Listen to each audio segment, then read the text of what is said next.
And so now I'm going to press this run start key, or run stop, get this running here. You can see it's telling us the number of scans. I'm just going to pan up and you can see the LEDs run through their list. And so I'm going to go through, here we have the view key. Well, actually, let's run through the view. So as the instrument is scanning, we can do a number of things. Here we can look at each individual scan. Here we've got channel 201, temperature, minimum, maximum, and average, as well as the standard deviation with respect to time. We can change that to different channels in the scan list. By pressing the down arrow, we can go to 202, 203, 204, 205, etc. You can also hit channel data, and it will show all of the channel scan information or each individual scan. We can return. We can press the view key again, and you'll see now we have all of the channels that are active are in green, the channels that are inactive are in yellow. Press it again and you'll see this graph come up. The graph is quite useful. Here we have the scan number, so this is the current number of the scan, and very easy to add. Let's do temperature. So again, those were our 200s. We're going to monitor channel 201. Let's monitor channel 202.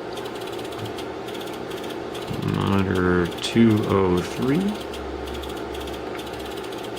And we'll monitor, this is 211. Remember, we have this control over this one, so we'll say 211. And you'll see that the temperature is going across, and then we're going to just grab onto this one here and let it scan through. So it is taking, and you'll see, yep, we jumped up to 70. I'm a little bit cold today. Well, 71, I guess. And it'll continue to rise. And so this is a nice way to be able to monitor a few points at a time and be able to visually see what's going on. It doesn't stay, when you stop the scan, this clears, so you have to rearm it with the channels that you have of interest. But for monitoring a particular test as it's running, it's nice that you can just walk by, take a closer look at the actual graph, see what's happening. And then I'm going to stop this scan, and we're going to go into the monitor now. So you can actually monitor some of the channels, or each of the channels in the scan list individually. Now you need to create the scan list first, but once you do, you can go to monitor, and now at 201 we're monitoring 67 degrees.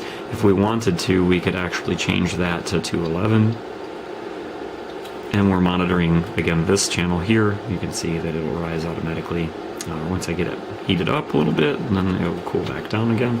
I can also monitor multiples, and you can add which channels you want to take a look at through the monitor. So if you were doing something manually, let's say you were manipulating some parts of the device under test or messing with things, you could actually monitor them here and not have to individually close each channel. They're already there. And then you can monitor all of them. So this is going to do one scan and change all of the values, or take a look at all of the values that you have set up for that particular channel bank. So now I'm going to run a scan, and I'm going to save the data to a USB stick. So let's run a quick scan here. We'll just let it go through a few iterations, and we can stop. And now we can put the USB stick in the front panel, and the instrument will recognize the USB stick. USB device detected. And now we go to store recall, and you'll see now we have a C drive. C drive is the local, the onboard drive that's capable of saving .dat or binary file internally. So we can save it as a CSV by pressing, so now we have the D drive, which is our external drive, down arrow to select it.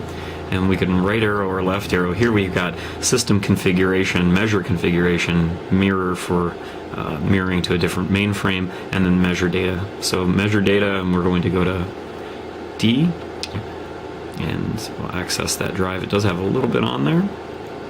And then we're just going to press save. And it'll ask what type of file do we want. And we're going to use this externally, so we can just press .csv. So that's a manual way of, we've performed the scan, now we want to transfer the scan data over to the USB stick. And we can actually take a look at that data. We'll go back to the store recall, back to drive D. And you'll see there's a new file here that actually has the date and date stamped. So it's going to each successive scan is going to get data as well as a configuration file for that particular scan that you took. So you can always go back in your records and have an idea of exactly where your starting point was. And go back to configure. And we're just going to finish up on the M300 runaround here. The instrument, again, it's capable of many multi-point measurements. So if you have to take voltages or temperature measurements at multiple points and you want to do that in a very convenient, single instrument sort of platform, M300 would be perfect for that application. It also does have software available. There's Ultra Acquire. It also works with Agilent or Keysight's BenchLink. So there are some compatibility modes that allow you to use existing programs. And again, if you have any questions or concerns, just contact us here at RIGOL North America. And thank you very much for your time. Take care.